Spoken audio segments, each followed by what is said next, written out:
ఉప ముఖ్యమంత్రి, జనసేన పార్టీ అధినేత పవర్ స్టార్ పవన్ కళ్యాణ్ కుటుంబంలో ఏప్రిల్ 8 ఎమోషనల్ డే.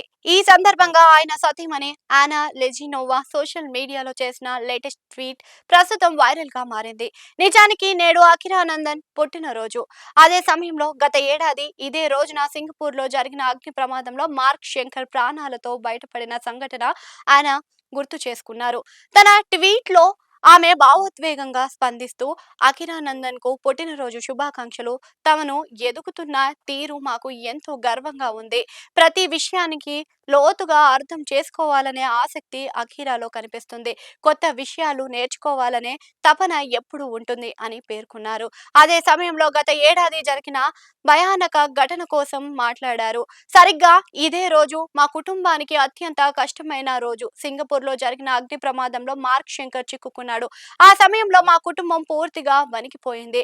దేవుడి దయతో అతడు ప్రాణాలతో బయటపడడం నిజంగా ఒక అద్భుతం అని ఆమె తెలిపారు. ఒకవైపు అఖీరా పుట్టినరోజు, మరోవైపు మార్క్ పునర్జన్మ పొందిన రోజు. అందుకే ఈ రోజు జరుపుకుంటున్నాం అని చెప్పారు. అయితే ఆ ప్రమాదంపై ఇంకా పూర్తి స్థాయి దర్యాప్తు కొనసాగుతూనే ఉంది అని పేర్కొన్నారు ఆమె. ఏడాది గడిచినా ఆ సంఘటనకు కారణం ఏమిటో ఇంకా స్పష్టత రాలేదు. ఆ అగ్ని ప్రమాదంలో 10 ఏళ్ల చిన్నారి ప్రాణాలు కోల్పోవడం, 18 మంది పిల్లలు గాయపడడం చాలా బాధాకరం. కొందరు పిల్లలు ఇంకా చికిత్స పొందుతూనే ఉన్నారు అని ఆమె తెలిపారు. మార్క్ శంకర్ ఆరోగ్యం పరిస్థితి గురించి చెప్పినప్పుడు ఆమె భావోద్వేగానికి గురయ్యారు. ఆ సమయంలో ఆసుపత్రిలో అతడు శ్వాస తీసుకోవడానికి ఇబ్బంది పడుతుండగా బెడ్ పక్కన కూర్చొని చూపిన రోజులు నాకు ఇంకా మర్చిపోలేను అని, అలాంటి పరిస్థితి ఏ తల్లికి రాకూడదు అని అన్నారు. అలాగే ఆ ప్రమాదం సమయంలో ధైర్యంగా ముందుకు వచ్చి పిల్లలను రక్షించిన కార్మికులకు ఆమె ప్రత్యేక ధన్యవాదాలను తెలిపారు.